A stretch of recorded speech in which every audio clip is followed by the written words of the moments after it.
Good morning. Good morning, everyone. We are going to begin with singing. I'm going to invite our song leaders up this morning. We have our community choir joining us. Matthew has the day off, but we're all going to begin by singing together, We Give Thanks. Please rise in body and spirit, and we're going to sing this through 3 times, and I have some instructions for you about how we're going to sing this together. The first time, we're just going to sing it all the way through once, just to sing it, and then I would like the 2 sides of the congregation to turn to each other and sing it again facing each other. So this side face this way, this side face this way. Sing it to each other, and then we're going to sing it again a 3rd time. And the 3rd time, just imagine it going up and out to the entire world. So 3 times, we give thanks.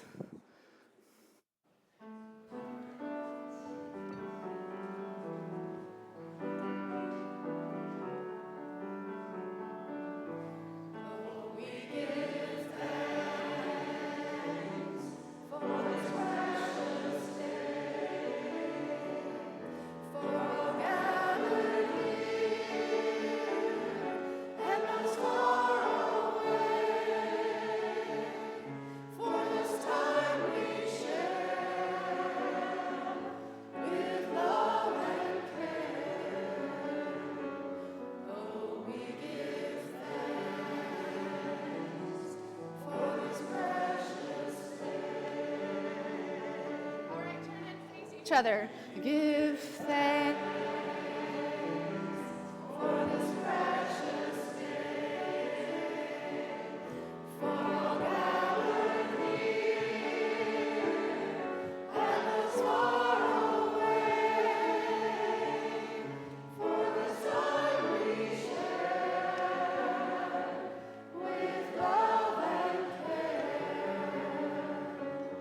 Oh, we give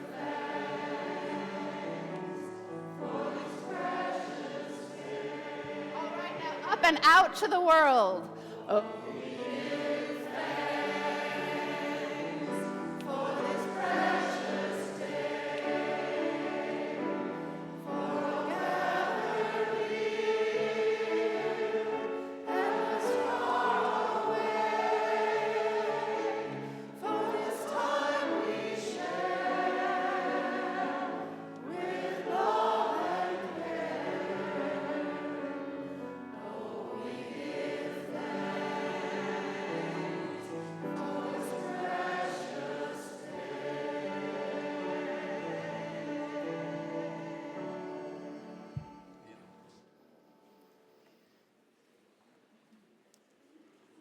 Thank you and welcome. Welcome into this community of love and care. Welcome into this community of tenderness and compassion in a world that can often feel abrasive and cruel. We gather here to rekindle that hope, rekindle that connection that supports us and enables us to thrive and survive, not just as individuals, but as a whole. Starting here, but never ending here, always moving out in wider circles of care until we embrace the whole earth. Welcome to this Heritage Sunday. Welcome to this Earth Day Sunday. Welcome to this space of renewing connection here at the Unitarian Society.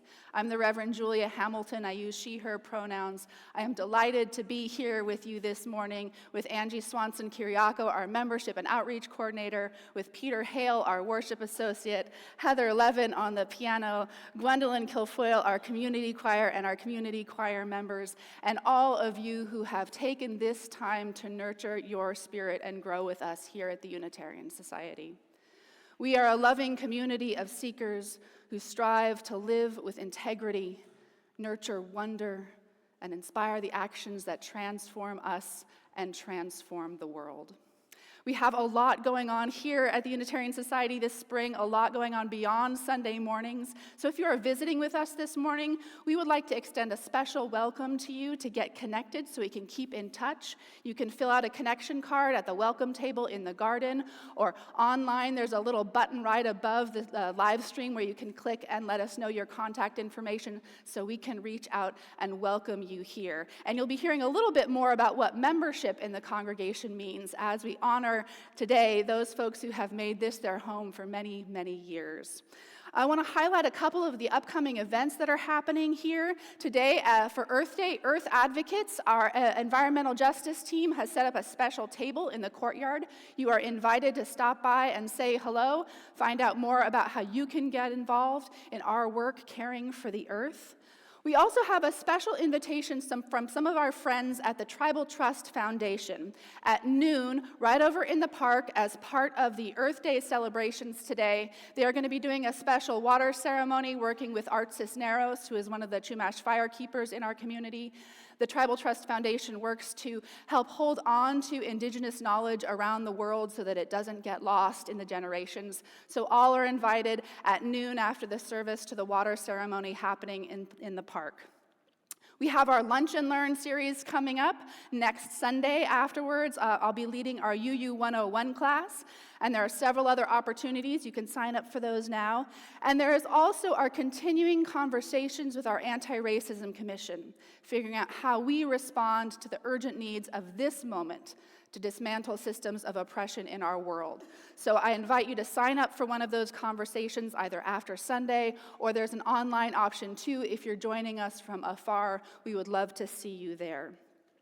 I'd like to invite Sylvia Abwali. John, I'm going to use the microphone here. Let's see. Sylvia, I might have to just stand next to you. Sylvia has a special invitation. Hold on just a second. I'm here to tell you about the program Friday for Alliance. Very, very important. All of us have experienced fraud. We're having a district attorney's office come to our parish hall Friday at 2 o'clock to tell us the update for everything that's going on, plus everything we can do. She talked about a crime unit, so I don't know whether they're actually going to come, but she mentioned that. So really, very, very important. Thank you so much. And finally, I want to announce there's a special invitation after the service today. We will be having a guest during coffee hour.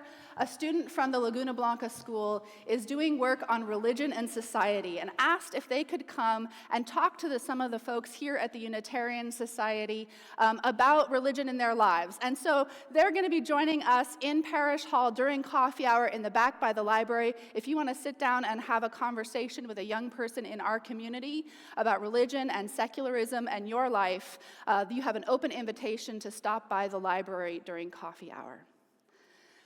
There is a lot going on in our lives and a lot we carry with us from the world, so I invite you now to take a breath, to settle yourself wherever you are. Allow yourself to be fully present to this moment as we ring our bell and let the sound connect us.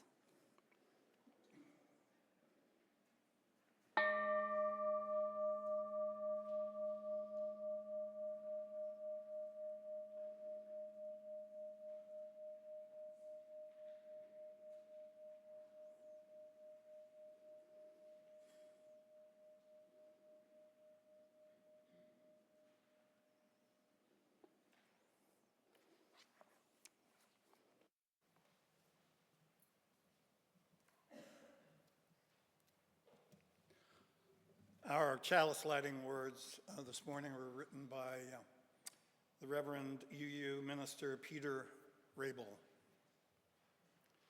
We build on foundations we did not lay. We warm ourselves by fires we did not light. We sit in the shade of trees we did not plant. We drink from wells we did not dig. We profit from people we did not know. Together, we are more than any one person could be. Together, we can build across the generations. Together, we can renew our hope and faith in the life that is yet to unfold. Together, we can heed the call to a ministry of care and justice. Every Sunday, we share one good thing that we've experienced or heard about. And I had written some notes about a good thing to share on Earth Day, but something happened this morning on my way here to church which I'd like to share with you instead. As I approached the church, I saw a gentleman sleeping under the small library there on the corner. He was under a tarp. And as I passed by and came inside, and then I thought, no, I'll go out and talk to him. And so I did. I sat down next to him on the bench, and I said, good morning. And he said, good morning. And I said, how are you doing? He says, well, okay. And I said, our church service is starting. And he said, oh, okay, I'll move on. But we talked a little bit more.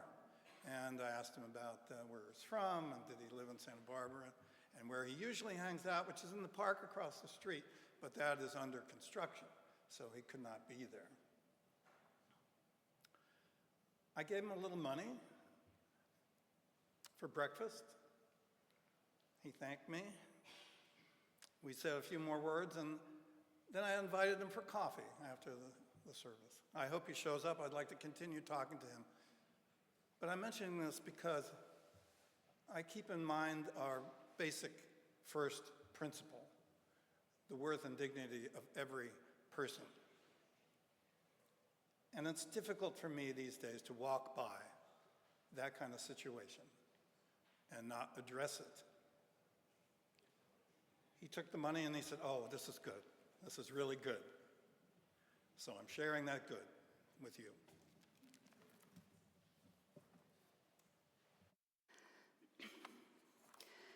We do have another flame to kindle this morning, and that is our candle of memory for a dear member of this community, Wade Volk.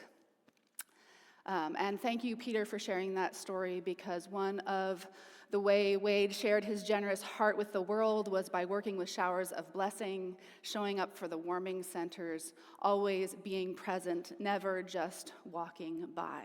You might have seen him in the kitchen cooking up a storm as we prepared meals for our guests who come in on cold winter nights. Wade had a heart as big as the world, and he will be greatly missed. And so we take a moment this morning to kindle our candle of memory for Wade and all of those who have come before us and on whose shoulders we rest.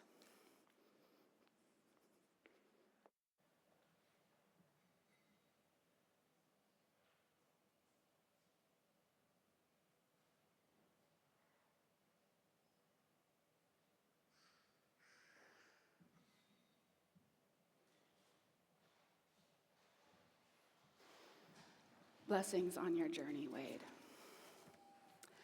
I would like to invite us now to sing again. We're going to rise in body and spirit to sing one of our most beloved hymns, Blue Boat Home. It's number 1064. Our song leaders will join us up here. Please rise, whether you're at home or here, and let us sing Blue Boat Home together.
If you ever find yourself swaying while you sing that song, feel free. I always do. Don't hold back.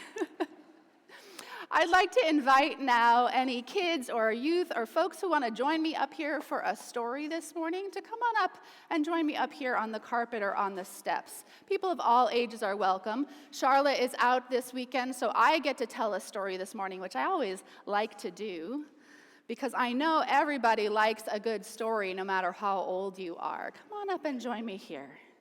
This is a story that was written by a woman named Rachel Naomi Remen, and it's about her grandfather and a gift that her grandfather gave her. Has anybody ever received a gift from a grandparent? Has anybody ever gotten any gifts from a grandparent? Yeah, sometimes when grandparents come visit, they bring things. And this is a story about something Rachel's grandfather brought her. Often, when he came to visit, my grandfather would bring me a present. These were never the sorts of things that other people brought, dolls and books and stuffed animals, though. Once, he brought me a little paper cup. I looked inside it, expecting something special. It was full of dirt. I was not allowed to play with dirt. Disappointed, I told him this. He smiled at me fondly. Turning, he picked up the little teapot from my doll's tea set and took me to the kitchen, where he filled it with a little bit of water.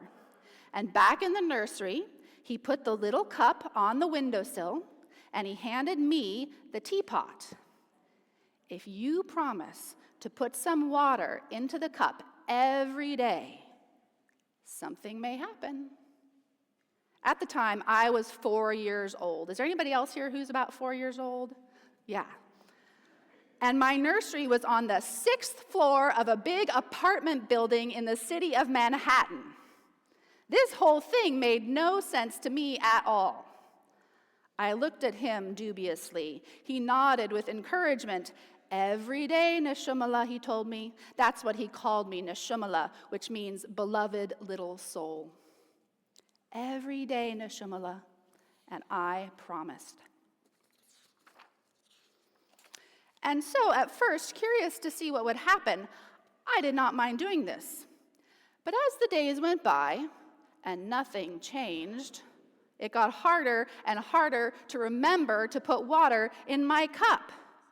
After a week, I asked my grandfather if it was time to stop yet. Shaking his head no, he said, every day, Neshumala.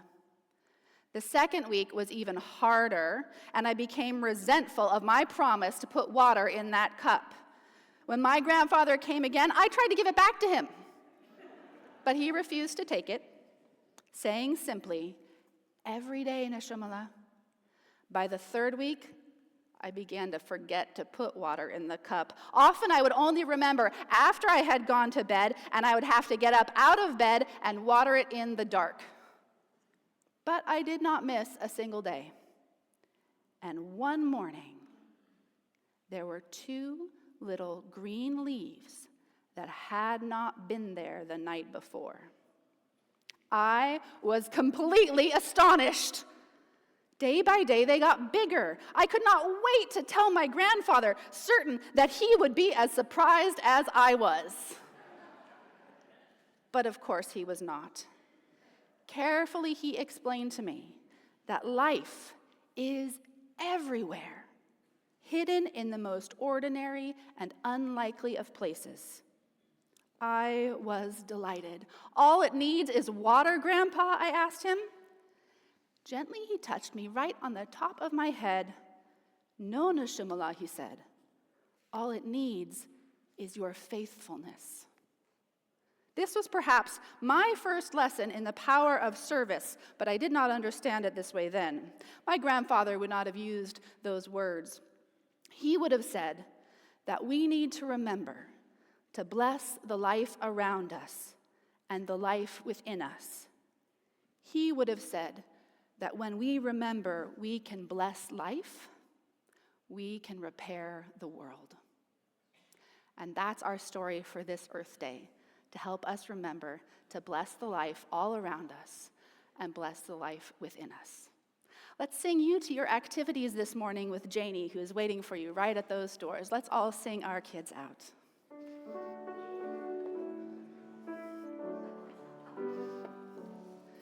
We hope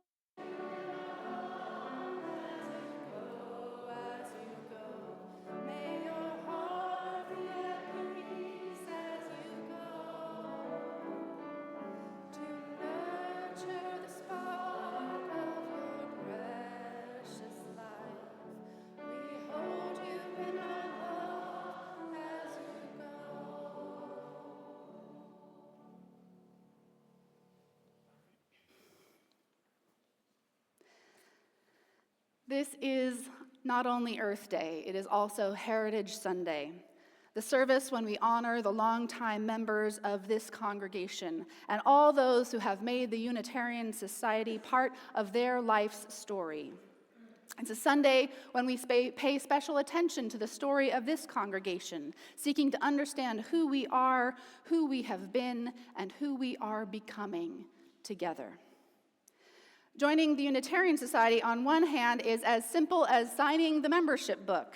And the current membership book we have goes all the way back to 1976, if you look at the first page. But we have books that go much further than that, down in our archives, all the way back to the first 25 people who started this congregation in the late 1800s. Heritage Sunday is sort of this partner service with our new member Sundays, the Sundays when we take time in the service to welcome the newest folks among us. And the next new member Sunday is coming up on June 1st, so if that's you, mark your calendar. But we hope that becoming part of this congregation is an unfolding relationship that deepens and grows with time. We hope that everyone we celebrate on a new member Sunday will one day be named in a Heritage Sunday as well.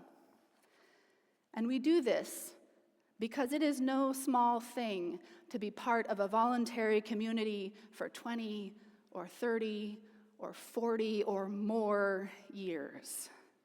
It means that you have gone through good times and bad times, seen more than one minister come and go, given of your time and your resources and talents. You have cried on someone's shoulder and probably been the shoulder that someone has cried on.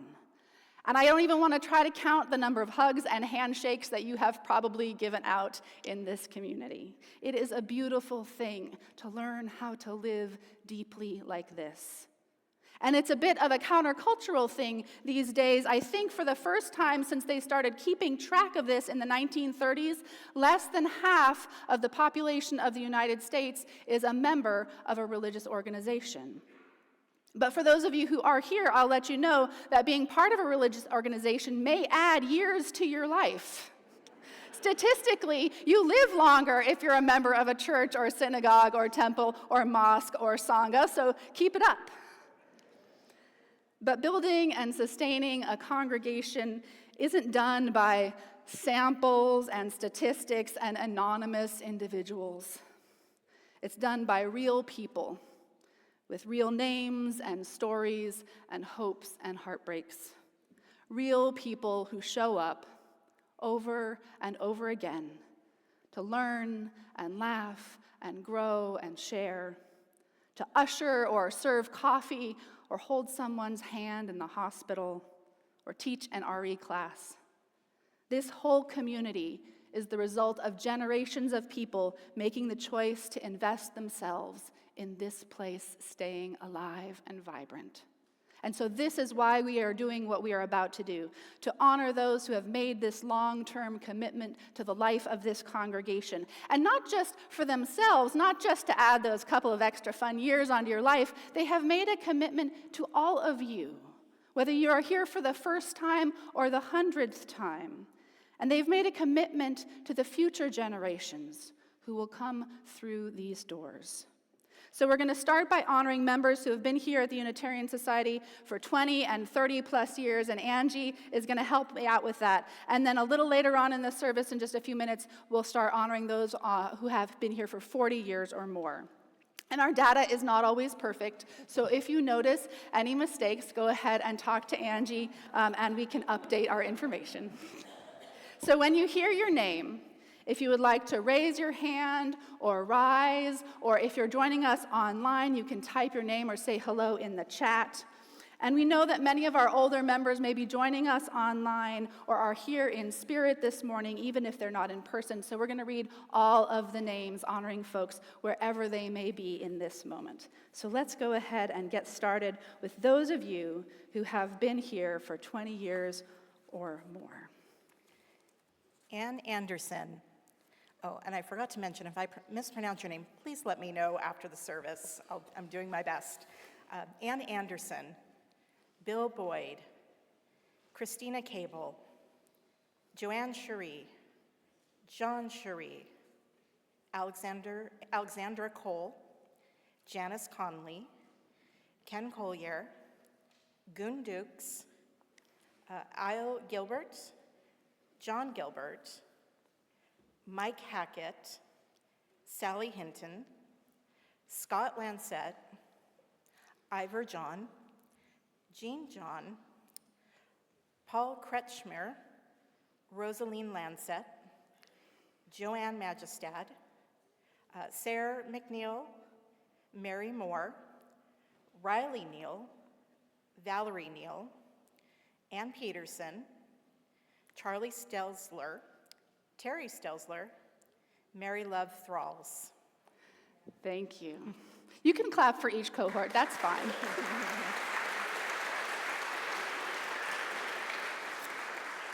Next, we're going to honor those who have been members here between 25 and 29 years.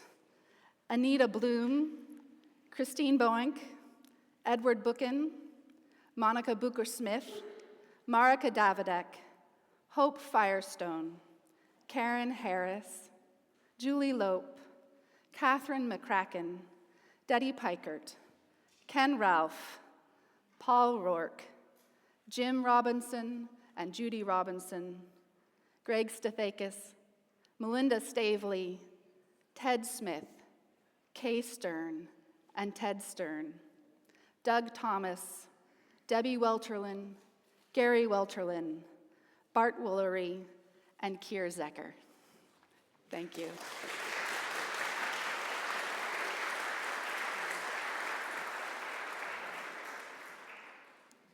And now we'll move to members who've been here 30 to 34 years. Sylvia Abueli, Terry Allison, Charles Hamilton, Kathy Lear, Astrid Nelson, Max Neufeld, Susan Neufeld, Roberta Parkinson, Lori Potter, Carol Schweizer, Jody Thomas, Dorothy Warnack, John Warnack, Deborah Wolf, and Chuck Wolf. Thank you.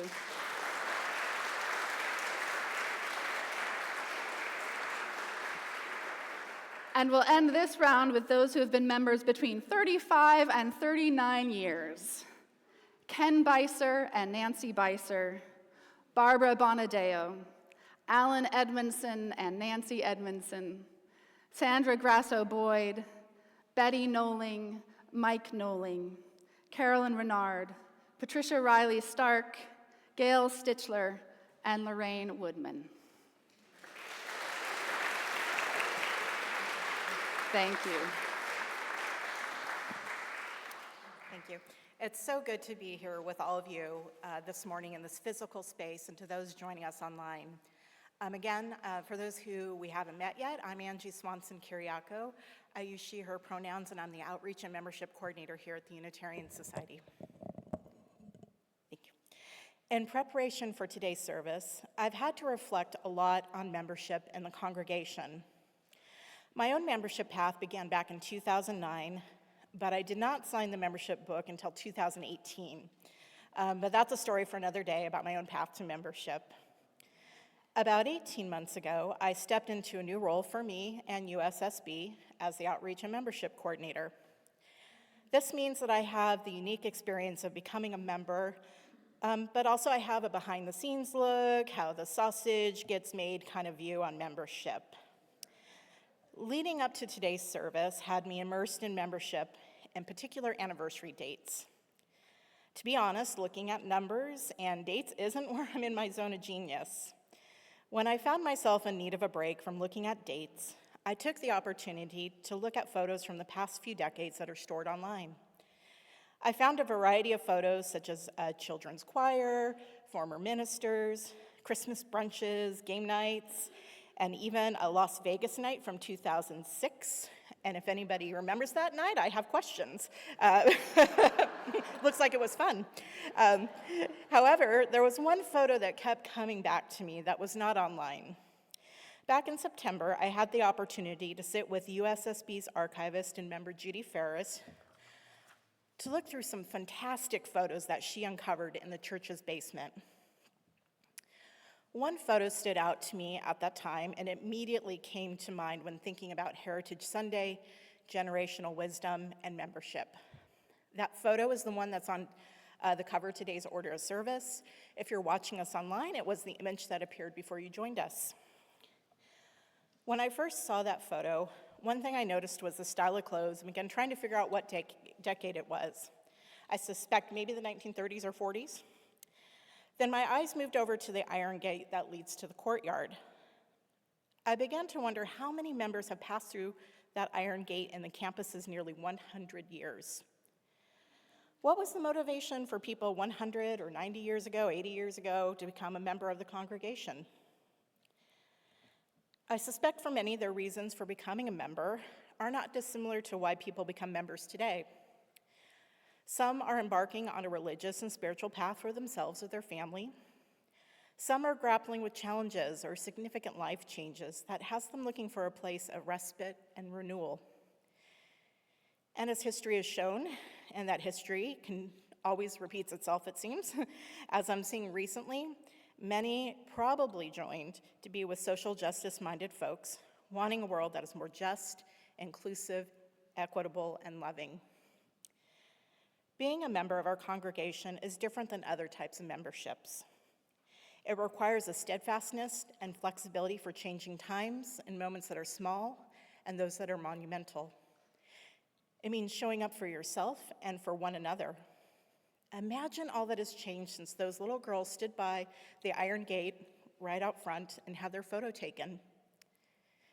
Being a member of the congregation invites us to expand and grow collectively and individually. It allows us to imagine and create spaces, programs, activities, and events that are not only enriching for ourselves and the church, but that can also have a meaningful and tremendous impact in our community. For fun and prosperity, consider taking a photo in front of the Iron Gate. And if you do, I'd love it if you shared that photo with me. If you feel this is the time to become a member of the Unitarian Society of Santa Barbara, every Sunday, folks are welcome to sign our membership book after the worship service. And of course, if you have questions or would like to talk more about becoming a member, please always feel free to reach out to me or Reverend Julia. I'd like to think that the little girls in that photo were lifelong members of the Unitarian Society, that through their lifetime they found connection, community, and comfort here. I believe that their contributions, spirits, and stories are woven into this church, just as yours are now and will be for decades to come. Thank you.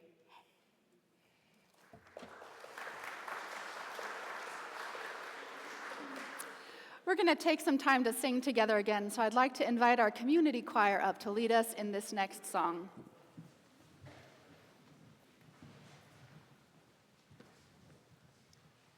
Good morning. Okay. Hi, I'm Gwendolyn, and I lead the community choir here at USSB, which is just an honor and a lot of fun.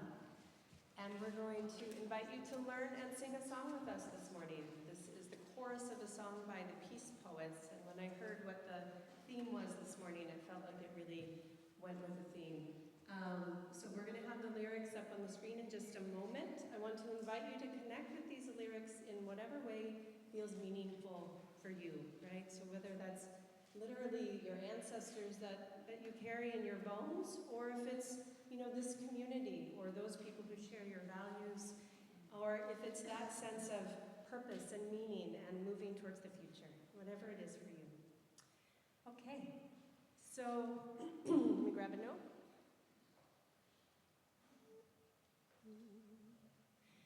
I will sing it, and then you'll sing it back to me. I have not come here alone. I have not come here alone. I carry my people in my bones.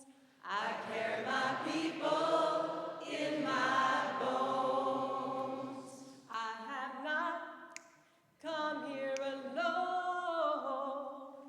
I have not come here alone. And if you listen, you can hear them in my soul. And if you listen, you can hear them in my soul. All right. I'm going to invite us to stand in body or spirit. If you feel moved to move, please feel free. And we're going to sing it all the way through together. At some point, I will cue us to switch from I to we, okay? And then you'll change it to R, right? I have not come here alone. I carry my people in my bones. I have not come here alone. And if you listen, you can hear them in my soul. I have not come here alone. I carry my people in my bones. I have not come here alone. And if you listen, you can hear them in my soul. I have not come here alone. I carry my people in my bones. I have not come here alone. And if you listen, you can hear them in my soul. We have not come here alone. I carry my people in my bones. We have not come here alone. And if you listen, you can hear them in our soul. We have not come here alone. We carry our people in our bones. We have not come here alone. And if you listen, you can hear them in our soul. Last time.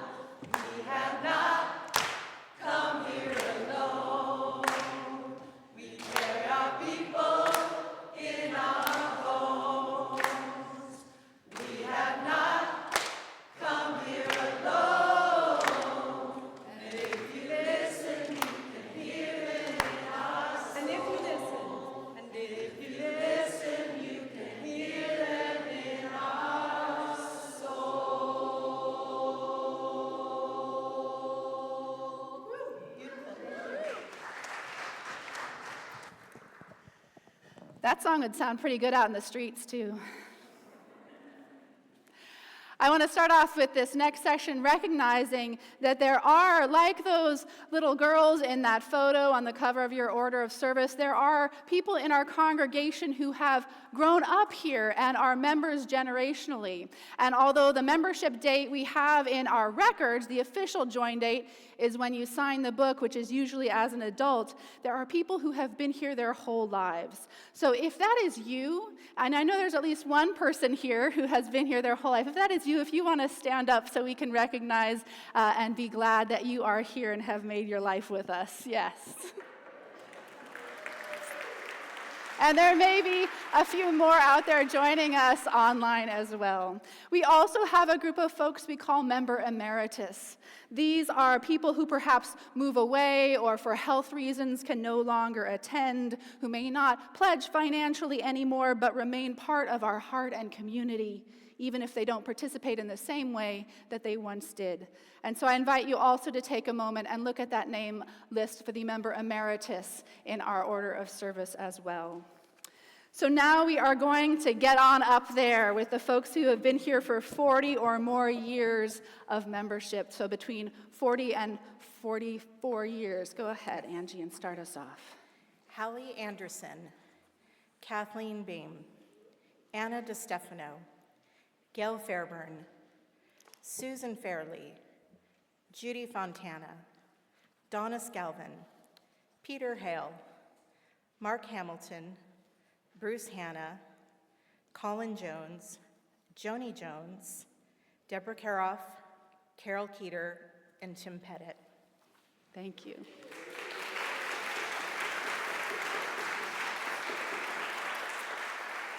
Now we are honoring the fine people who have been here between 45 and 49 years as members of this congregation.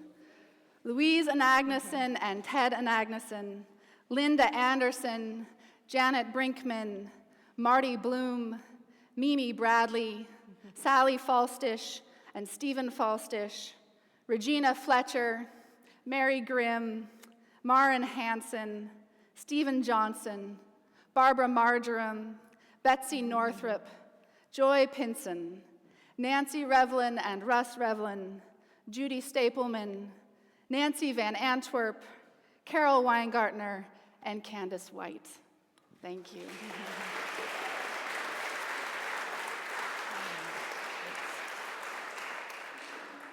And this is members who've been members for 50 to 59 years. Sarah Carr, Sally Hamilton, Gloria Hendley, Bonnie Jensen, Barbara Maxwell, Gary Maxwell, and Carol Preston.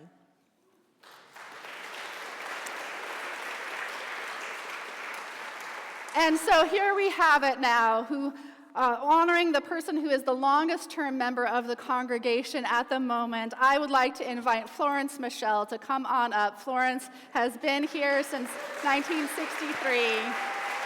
Come on up, Florence.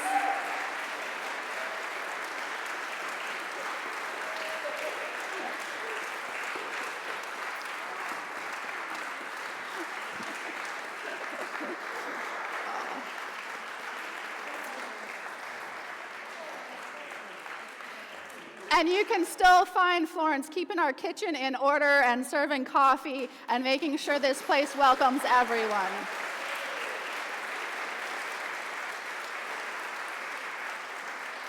Florence is one of those people who keeps our doors open to every new person who comes through, and I so appreciate that about her.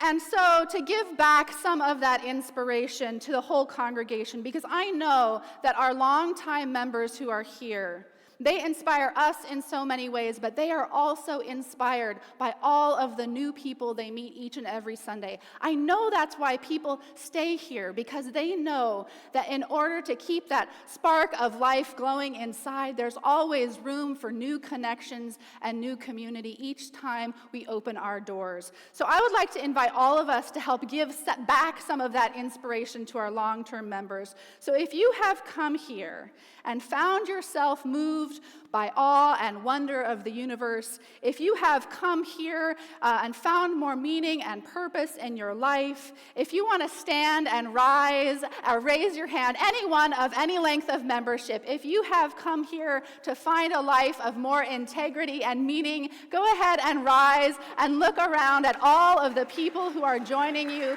on this journey. Anyone who has been inspired to make the world a better place. Our bodies and spirits rise together, or not at all. Thank you, each and every one of you who has made this a home.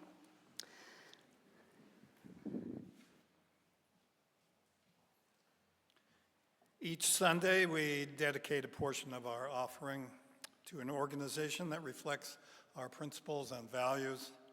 This month it has been the Wilderness Youth Project.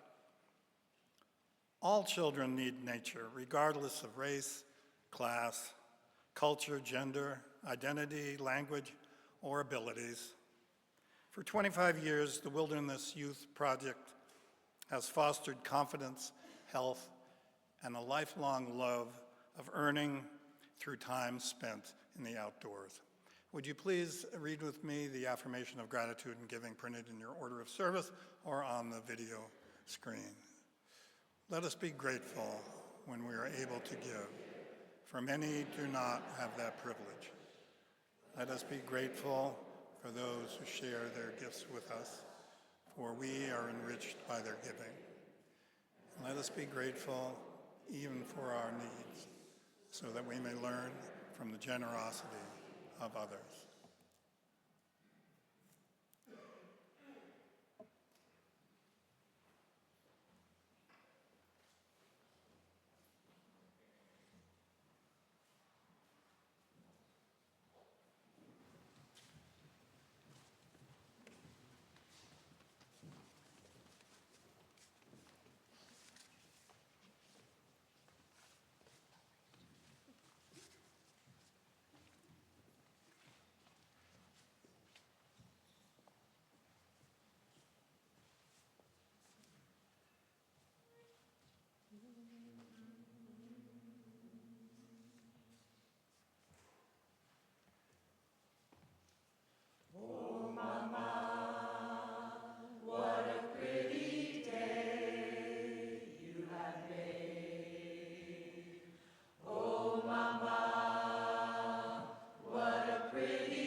Thank you, Community Choir and Gwendolyn. And just a reminder that on Monday evenings in the spring session of the Community Choir, all are welcome to come and sing. You don't have to have any musical sight reading ability. You can just jump on in. It's a welcoming space just to sing your heart out together. And our chancel choir is also open to everyone of all abilities, whether you're just learning to recognize a note or you're singing with 150 people in the chorale in the community. All are welcome in any of our music spaces. And I want to shout out our drummers as well. You'll be hearing from them soon in a service coming up. I have a few more words for us this morning. Don't worry, it's not a full sermon, it's a homily. But Earth Day comes around every year. And every year when it does, I find myself returning to the work of Robin Wall Kimmerer, the Potawatomi botanist and author and scientist, most well known for her book, Braiding Sweetgrass. How many of you have read Braiding Sweetgrass or any of her other works? If you haven't, I commend it to you as always. It has become a sort of a sacred text for me. And no matter what I'm struggling with, somewhere in her work, I usually find a passage that shifts something in me, that opens up a new avenue of thought, that introduces me to a new relative out in the natural world, a new teacher with wisdom to share. Her work rekindles in me this sense of possibility and hope, something that, I'll be honest, doesn't get rekindled that often these days. And even now, as we seem to be actively dismantling the progress we've made towards an environment that is sustainable and renewable, even now, I read her words and I find myself thinking of what is possible. Reading the news every morning sometimes feels like that ice bucket challenge that's going around on the internet, where somebody just dumps a bucket of cold water on you. So how do we reground ourselves in this chaos, in this cold, sharp shock that feels like it's waiting for us every time we turn on the news? It's hard to put our faith in our interdependence these days. Interdependence is, of course, a core value of Unitarian Universalism, this idea that we are not isolated beings. It's part of why we celebrated our Heritage Sunday this morning. We exist in this sacred relationship with the world and everything around us. As the Reverend David Bumbaugh said, we are called to preach the gospel of a world where each is part of all, where everyone is sacred, where every place is holy ground, where all are children of the same great love, all embarked on the same journey, all destined for the same end. But lately I have found myself reflecting on that idea that we are all destined for the same end is not as comforting as it used to be. And there are some folks out there I would really rather not be interdependent with, if you know what I mean. If I could help it. But I can't help it, can I? Because despite all of that, I still believe in interdependence. And not just as a value, not just as an ethical position like peace or compassion or love. I believe that interdependence is the fundamental truth of the natural world. The first cellular organisms flourished because they became interdependent with the water around them and the sunlight that fed them. Increasingly complex systems grew up from that first interdependent relationship, that first self and other who started to work together to create all of this. It's incredible, isn't it? That all of this exists because we are interconnected. Life feeds life, generation after generation. This is what is true. So how do we lean into that life-giving, sustaining interdependence and away from the death-dealing illusion of isolation that seems to plague this moment? I remember Kimmerer's chapter in Braiding Sweetgrass called The Council of the Pecans. I listened to the audiobook this past summer. If you haven't listened to her audiobook, she narrates it herself. And we were on this big, epic road trip with lots of time in the car, going to the national parks all the way up to Glacier in Montana. And so we decided to listen to Braiding Sweetgrass in the car. And this chapter called The Council of the Pecans stuck with me because she talks about the role of pecan trees in her own family history. The name itself coming from an indigenous language to describe any tree nut that was too hard to crack by hand, right? Pecan just means any nut that is too hard that you need a rock to crack. And she knew that the harvest from these trees is what kept her ancestors alive so often, through lean times and good times. And that when her people were forced to resettle and move, they would often carry baskets of nuts with them, not to eat, not to sustain them on the journey, but to plant along the way. So there would be a harvest for future generations when they were necessary. Life feeding life, generation after generation. A future harvest even when the present world seemed unsustainable.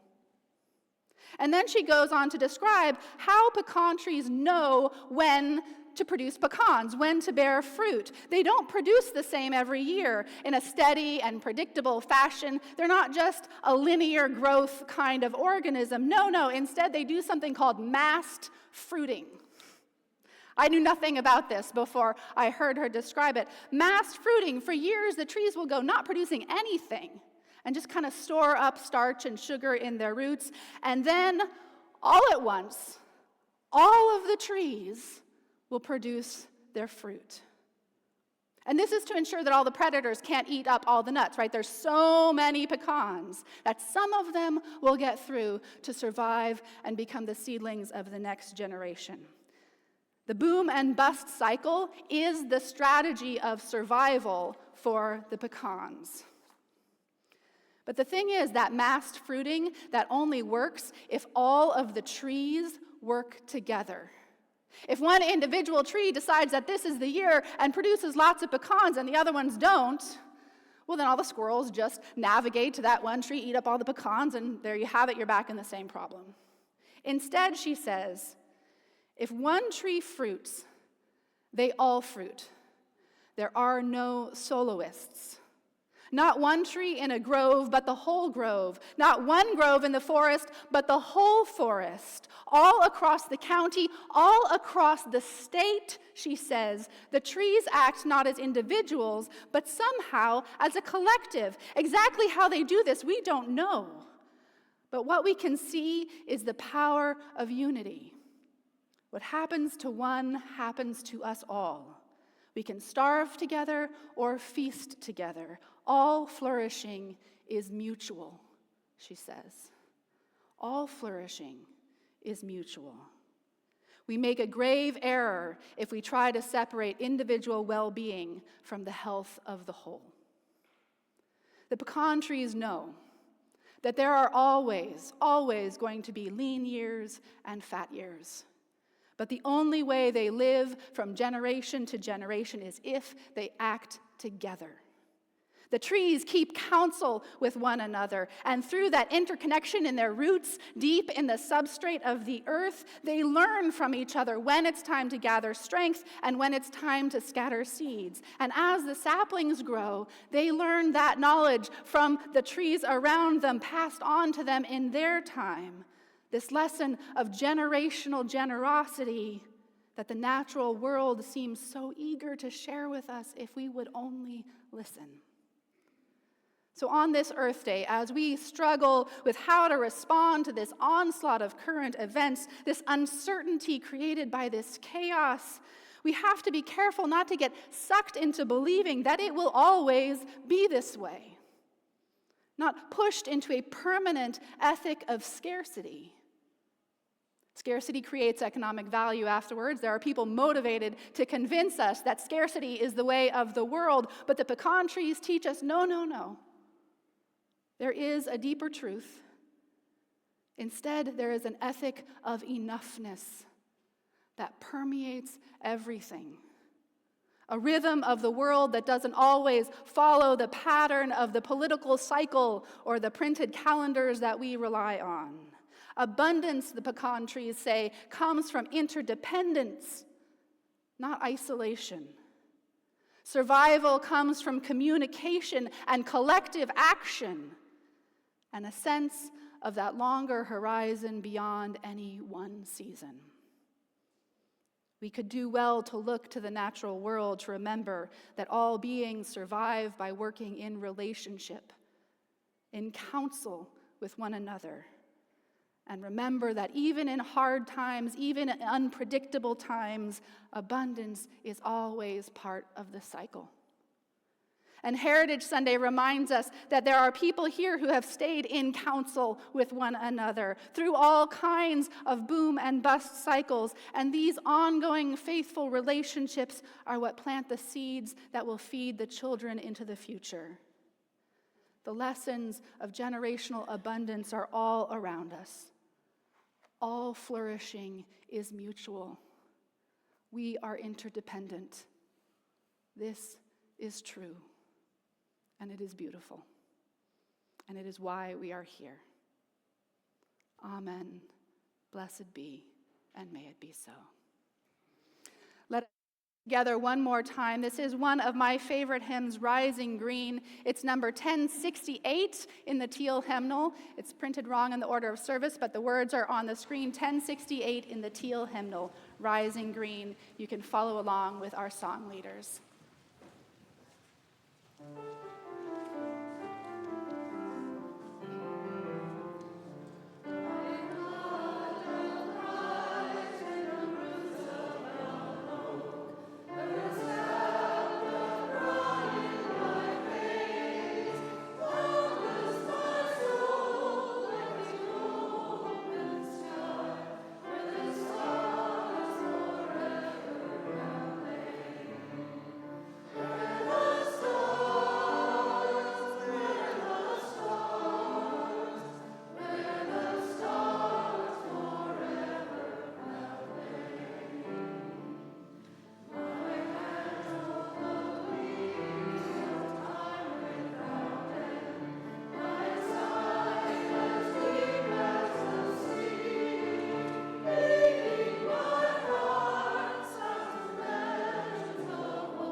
We rise together.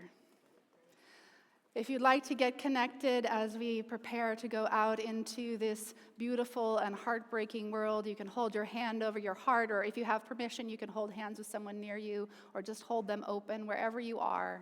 However it is, you get connected to that larger life that moves within us and among us and beyond us. Let's make room for Angie here. And may the light of love shine upon you, out from within you, be gracious unto you, and bring you peace. For this is the day we are given. Let us rejoice and be glad in it. And let us call out a blessing.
you guys want to join